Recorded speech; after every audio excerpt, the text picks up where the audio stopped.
I'm Tom Connolly at ConnollyConsulting.com, and you're listening to EA Interviews. EA Interviews, episode 260. Inspiration, transformation, success stories, and the Imperfect Action Round. 7 days a week. Join Mario Ficini for today's Expert Authority Effect interview. Leadership. Do we still have it today? I don't know. Some people say we do, some people say we don't, and it's a very interesting thing. I say we do, and everyone should be better at it, because without leadership, everything crumbles, no matter if you're talking personally, head of household, professionally, head of business. You know, you're probably thinking of someone right now that you're like, yeah, they say they're a leader, but you don't really get that impression. And there's other people who probably aren't running around saying, I'm a leader, I'm a leader, I'm a leader, but you just know that they are. And that's why I'm excited to have Tom Connolly on the show today, author, speaker, and leadership coach. And he is going to be sharing the topic of leadership. And I'm going to bring him up right after we thank our sponsor. Every business needs a book, including yours. Visit freebusinessbookpublishingcourse.com today to learn the 7 steps to publish and promote your nonfiction lead and profit-generating business book in 8 weeks. Once again, that's freebusinessbookpublishingcourse.com. Here he is, ladies and gentlemen, Tom Connolly. Tom, how are you feeling today? I'm great. Thanks for having me here, Mario. It's great to be on the show. I hope I can live up to the standard of all your past guests and bring something to the conversation. Oh, you definitely can, and I'm excited to have you on because I know that your heart's in the right place.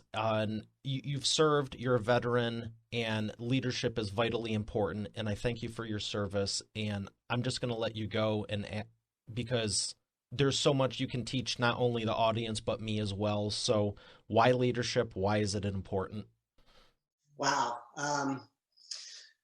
Be careful with that. Now we'll run over because I'll talk. You know, this is my passion. But leadership is fundamentally about inspiring people to transcend to something greater than themselves, and that means knowing who you are and knowing what you want to focus your life and your work on. And it means bringing everybody along with you. They say, if you want to know something, write a book about it. So I wrote a book, right? I didn't really write it as part of my business, but as I wrote that book, a lot of things that I was pretty convicted about for 30 years, I became very convicted about, and I had to really understand what I was saying. I was going to tell my children, that's the reason I started the book, was to tell my children what they needed to do to optimize their apprenticeship. Leadership is you can read every book in the world and not know anything about leadership.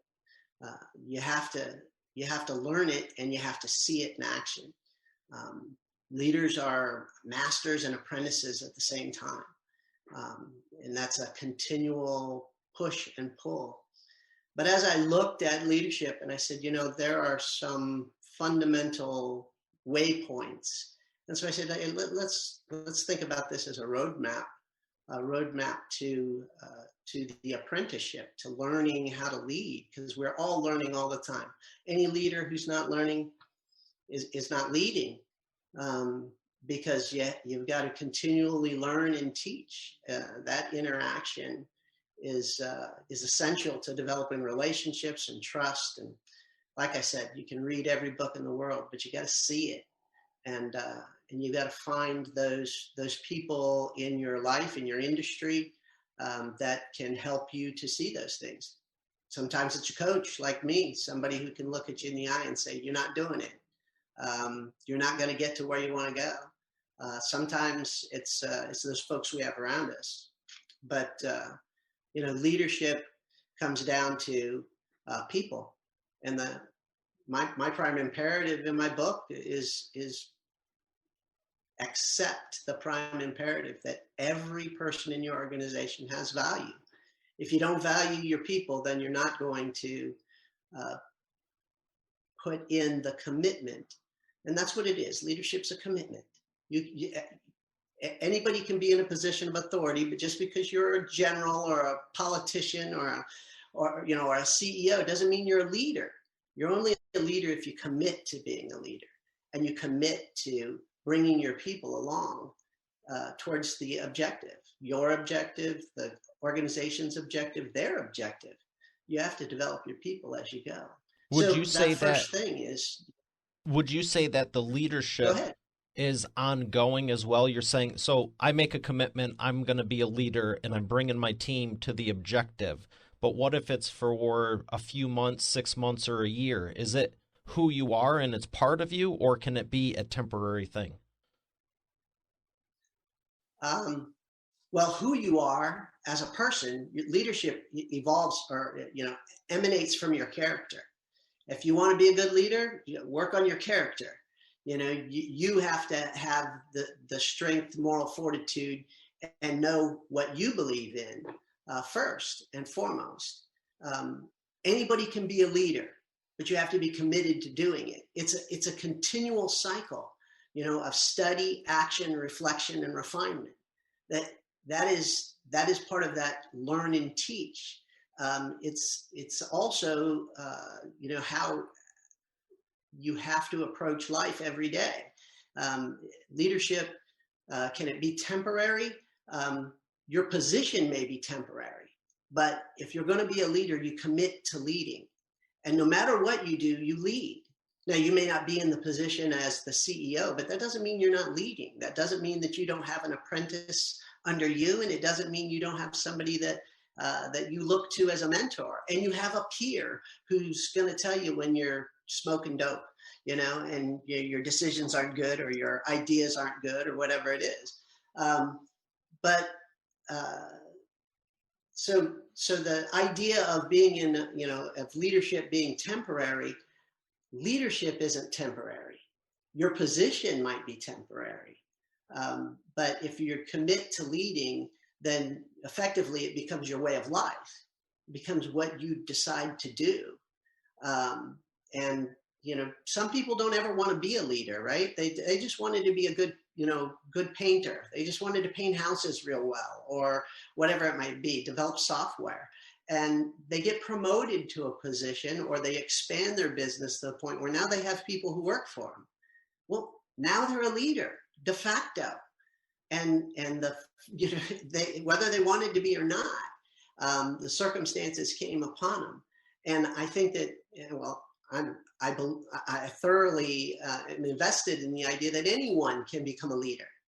And those people that find themselves in a leadership position, if they commit to that, they can become a leader. They can become great leaders.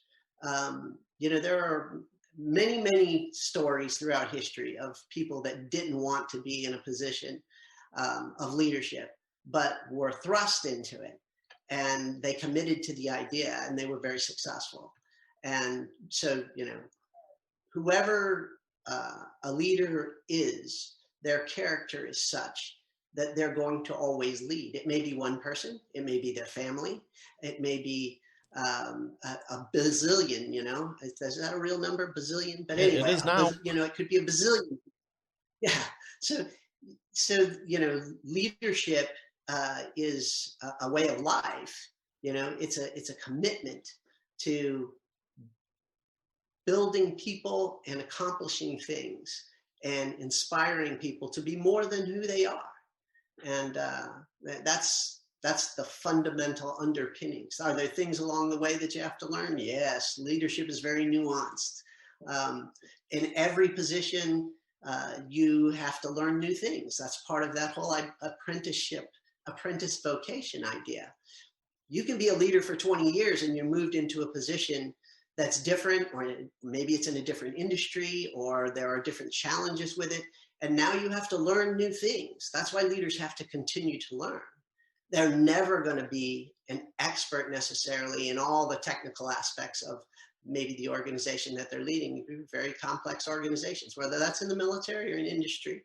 Politics, but they don't need to be either, do they? Correct. You don't have to be, but you have to continue to be humble enough to learn from the experts around you, so that you learn the things that you need to know to get the best from your people. And but yes, you don't have to be an expert in everything. I mean, Lord knows we have lots of people that aren't expert in much, but they're great leaders. So leadership is a commitment to people, and a commitment to making people and organizations the best that they can be, finding their best selves, their best organization. So those are, that's the fundamental underpinnings. I mean, are we done? Should I go home? You're doing great, and it's reminding me of like what you said, that you're always growing, you're always learning, and there's people that are just thrust into leadership, and it's reminding me of the scripture of God doesn't call the equipped, he equips the called. It doesn't matter where you're starting at. Say that again? Listen, I agree with you 100%. That's a great scripture. The good Lord gives certain people talents, and we're all called to make the best of those talents. And we're not all called to the same vocations, but leadership is a vocation, and it requires effort. And I have a saying, all things are possible through prayer and heavy deadlifts. So you have to do the work, right? And you got to keep the faith. And how much work do you have to do? Well, leadership, it would obviously depend on your experience and your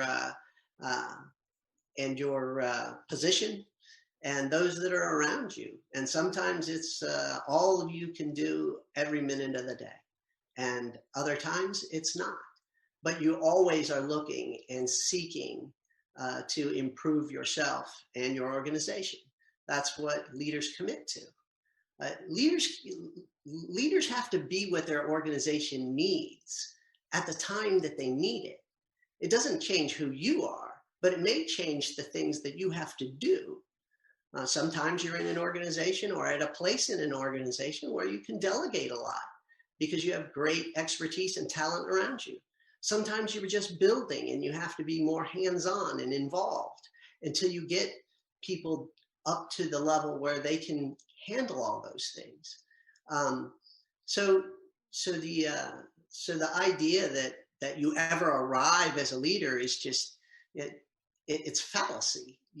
You reach a point where you're very competent, but you never arrive. In the minute that you think you've arrived, you've not arrived, right? I mean, it's like the old Benjamin Franklin, had his nine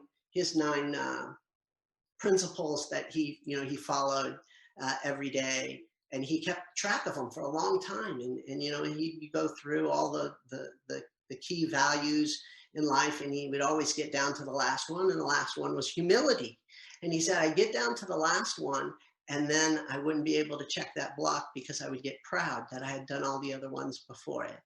So, you're always having to look at yourself in the mirror and say, did I do the best that I could do yesterday? Did I get the results that I wanted? And if you're not able to do that and look at your people, your organization, and say, listen, I didn't do that right, or we didn't get the objective that we wanted because I did something that I had us go in the wrong direction or putting too much effort over here.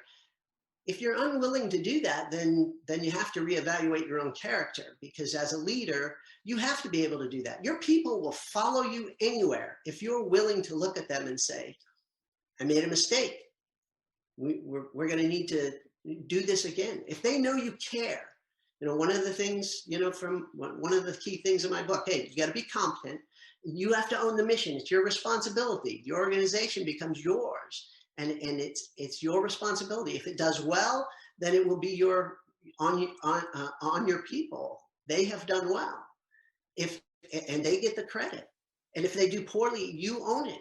You own it as a leader. That's the hard part, So you can't just take all the upside and pass the blame on the downside? Well, you can for a short period of time, and soon your employees will leave you, because they know that that's not the case. People want to know you care, and they want to know that you are putting in your best effort. And if you do that, then they'll go the extra mile for you, all the time. You have to go the extra mile. That flexibility is so important, because I'm thinking of times when early on I sent the wrong invoice to the wrong client, and it was correct. It wasn't a wrong amount, but I was sweating bullets, and I'm like, oh my gosh. And I called them up, and because I knew them in person and I'm nice to everyone, I had met the receptionist, I don't know, a few months before and everything. And she's like, how's it going? I'm like, pretty good. How's your day going? By the way, I sent, and she goes, I already took care of it. Don't worry about it. I've done it myself. There you go. And I was like, oh, and that one thing sticks out. That was well over a decade ago, but I was just like, I thought my whole world was coming down, and everyone's going to think I'm a horrible business owner and all these things. And it's just like, relax. Treat just people chill. well and take care of you. And they'll, if they know that you're trying to do the right thing, then no one's perfect, right? Yeah, exactly. Nobody's perfect. Heck, nobody's perfect. We make mistakes. We have to be willing to own up to them. That's part of leadership, and it's part of character. And the fundamental core of being a leader is your character. If you want to be a better leader, start with your own character. Are you living up to what you believe in, or what you say is important? I wanted to ask you real quick, bring us back to the beginning. What inspired you to write your book and start the business? So when I was a kid, my dad my older brothers I have 3 older brothers that are significantly older than me, 10, 8, 5 years older than me. And my dad, and they were all officers in the military. My dad had been in the military. And my dad would write these epic essays about leadership to us. And so my daughter was at the Naval Academy, and I had retired from the Marine Corps, and I was working in the defense industry, working for a small company at that time. And I said, I'm going to write her an epic essay. And so, how to get started as a new lieutenant in the Marine Corps. And so I started writing it, and it was a hard slog. I mean, I'm like, I know leadership. I've lived leadership. I've thought about leadership. I've even written stuff about leadership. Why is this so hard? So I was slogging through it. And as I was slogging through it, I began to realize that what was hard about it was I was trying to write everything about everything. I said, I need to neck this thing down to what a lieutenant, what a new officer needs to know. And then what was it? Was it Lincoln that said, I didn't have time to write you a short letter, so I wrote you a long one? And I said, I can't do that. If I expect somebody to read it, especially youngsters to read it, then or people that are busy. So I was writing this book, and as I was writing the book, and trying to get it done on my free time, that was another challenge, right? Working for somebody else. I realized that I had spent so much time in my 5 years in the industry after the Marine Corps, in boardrooms and in proposal development sessions, where I seemed to spend all my time talking about leadership, organizational strategy, building teams, missions, and those kind of things, and all the structures that go with trying to build something, right? Or fix something. I said, you know what? I just need to do that as a business. And so I picked up the phone and I called my boss and I said, look, this is what I want to do. And he's a friend of mine, and he, great man, and a military experience. He's been a submarine captain. He said, that's great. That's a great thing. And I said, well, I want to be doing this in 18 months. And he said, well, you better get started on it. I said, yeah, that's why I'm quitting. And he said, what can I do to help? And so he was helpful to me. And in trying to figure out what a small business looked like, and what I needed to do to start those things.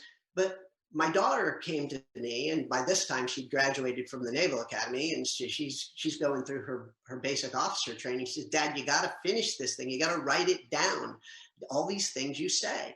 And so I kind of put everything else on hold. I said, "Let's finish the book." And I was working with a couple of nonprofit organizations at the time, and so I was keeping up with that. But I finished the book. I pushed through the book, and I had a friend of mine read it, and he said, "You only mentioned these things at the end, but that's your whole book." And I said, "Goodness gracious, you're right." And so I had to completely then retool the whole thing and reorganize it, because he was right. These five things plus the prime imperative are in fact the main points of the roadmap to leadership. Believe in your people, realize they have value, be competent, own the mission, go the extra mile for your people, and then teach something every day and learn something every day. And I tell some sea stories in there. In the civilian world, we call them fairy tales. In the military, we call them sea stories. Or Marine Corps, we call them sea stories. But I tell some stories to try and illuminate, or illustrate the points that I'm trying to make in the book. But yeah, it was not aimed at my business. My business came from the book, but the book was written for my kids. And the review from most people many people that have read it that have never served in the military was, this is applicable across the board. And I think it is, from the standpoint of talking about the vocation of leadership as an apprenticed vocation, because at every level you have to do all those things all the time. You have to, who are my people? How do I recognize their value? How do I build their value, right? What do I need to know? How competent, proficient, and in what areas do I need to be? And at every level that changes, right? And you own the mission. What is that mission? What's my mission? What's my organization's mission? What's their mission within the industry? And what industry am I in, right? And then what do I do? How do I go the extra mile? How do we talked a little bit about people, but you got to be willing to sit down and get dirty and listen to people and hear what their problems are, and then do something for them. They don't want you to be they don't want to be your best friend. They don't want you to be their best friend. They don't want you to come over and take care of their dog. They just want to know that you care, right? And that you're going to do something. And a lot of times what you can do as their boss is not hard. You asked, how hard is it? Sometimes it's really hard. It really takes energy. Sometimes it takes your whole day just to help that one person in your organization. But they know you care at that point. Like you said, they're not coming over expecting you to take care of their dog, but they know you're not just going to sweep them under the bus or, blame everything on them, when it comes down to it. Exactly. That's exactly the point. Exactly the point. But you get, like I said, if you don't care like that, and then. And it's not about having the gift of gab or being, or looking great. Heck, I'm 5'5" with bald head. I'm not, I look more like a troll than I do like a movie star. That's not why people would ever follow me. But I have seen guys of all talents and abilities, and extroverts and introverts, and as long as they cared about their people and did those things, were competent, owned the mission, were responsible, were looking to always build their people, and they were continually learning and teaching, those people were successful. And so I think it does apply. I think it applies across the board. It wasn't intended that way, but 30 years of experience, maybe it bubbles out that way. So. Well, I'm glad you do, and I'd rather have someone with character than is a character. So thank you for being you, because there's plenty of, let's just say, other people in the world. I have one question for you, and it's going to be a fun one. Well, I hope you think it's fun. This is the Wheel of Whatever. We're going to do this and then thank our sponsor. But, I am getting good at that. Look at that one go. Sometimes it doesn't work out so well, but that's just fine. Yeah, it's good. So my question is, see where it landed? Perfect question every time. My question for you is, if you could be in any position of leadership and power right now, would you change what you're doing, or is there somewhere you go, I'd really love to be XYZ.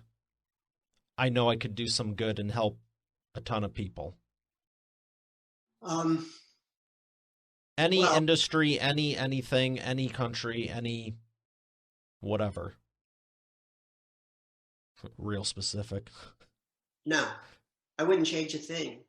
I wouldn't change a thing because I think that the Lord gives us our challenges, and he shows us where we need to go. And my past, I felt that way when I was standing in Iraq with my battalion, that that God had prepared me for what I was supposed to do, and that there was no other place in the world that I wanted to be at that point in time. If you gave me a battalion of Marines, boy, I would have fun. Okay, but I also believe that, and the reason I committed to this line of work, my wife said, "You're going to do this? How long are you going to do this for?" I said, "I'm going to do it forever. I'm going to do this until I can't do it anymore." Because I believe that my mission is to help as many leaders and organizations to improve their performance and success, personally, professionally, spiritually, and physically. Because that's what God has given me to do. That's what he's equipped me to do. That's the challenge that he's put in front of me. And I'm happy to do it every day. I think you don't build leaders by being, it's great to have motivational speakers, and I can do that piece. I trust me. I can stand on stages and I can motivate people and I can make them feel good about themselves and I can make them move to an objective. But it's of minimal value because you don't change lives that way. You don't build organizations that way. You do it one person at a time. And so if God wants me to do something greater than, in a different way, then that opportunity will arise. But I'm not looking for something else. I think you build leaders and organizations one person at a time. And in doing so, that's my mission. That's where I'm at. And and if that's CEOs, then it's CEOs. And if it's a brand new fella, out of college, or a lady who's just stepping off into a new challenge, then that's where it is, and that's what I'll do. I think that that's the mission I've been given, and it's the vocation that I've committed to. So we'll see, how long I can keep going. But I don't plan on stopping anytime soon. People ask me if I'm retired, and I said, I'm just not on active duty. I'm still, I'm still moving out as best I can every day. That I appreciate the transparency and honesty. That hits close to home for me. And what a great answer. Thank you. We're going to thank our sponsor and come back with the imperfect action round. You've heard me say every business needs a book, including yours. And it's true. And that's why you should visit freebusinessbookpublishingcourse.com today to learn the 7 steps to publish and promote your nonfiction lead and profit-generating business book in 8 weeks. But you know what? Don't take my word for it. Take it from a few of my authors, like Lori. And I went from having an idea and a possibility to actually getting my book published. Or Catherine. Thank you for making my mom #1 best-selling author. Or Mary Alice. What he got done for me in 3 days regarding my book launch, unmanageable. John Cody. I've worked with Mario over the phone and online, and he's been very helpful in getting me where I needed to go with promoting my books. Rocio. There's no way in the world I would have been able to do this with somebody else. I've attempted it in the past. It didn't serve me. As a matter of fact, I ended up more frustrated than anything. So this has been a very seamless process. Adele. If you're looking for an amazing business coach, I highly recommend Mario Ficini. Or Bill Benner. I can't make a higher recommendation than to work with Mario Ficini. He has been great for me, and right now I won't work with anybody else except for Mario. Hey, their words, not mine. Visit freebusinessbookpublishingcourse.com to get started now, and I look forward to hearing your transformation as the next video success story. Once again, that's freebusinessbookpublishingcourse.com. And we are back with the imperfect action round. Tom, are you ready to take imperfect action? I'm ready. Everything's 80-20, man. You know, better have an 80% plan executed violently or, energetically than 100% plan too late. Can't agree more. 3 questions for you, 60-second or less answers. The first one is, what is the fastest path to profits? Leadership. Excellent. Number 2, what is the biggest problem you see your prospects making and the fastest way they can fix it? Aligning their performance with what they believe. And the fastest way they can fix it is know what they believe. Write it down. Excellent. Number 3, what is the best way to maximize customer lifetime value? Relationships. Build good relationships. Make them trust you. Trust them. What books would you recommend to Expert Authority World? Wow, that's always hard. Mine, but mine's not the best book out there. You can find great guidance if you're a Christian and you need to crack the Bible and look in there. There's great books out there by all kinds of leaders. I like one particularly that's called Discovering the Laws of Life by Sir John Templeton. And if you don't know who Sir John Templeton was, he was actually an American citizen who gave up his American citizenship after he'd made a ton of money in the investment world. And the Templeton funds are all named after him. But he wrote a book, and it's great short stories about values and what is most important in life. And he gave up his U.S. citizenship so that he could donate an exorbitant amount of money to a charity in the United States. Wow. And the only way he could pull it off, so he did. Wow. Have not heard of that one, but I've heard of him. That sounds great. Thank you for sharing that. Where would you like people to learn more?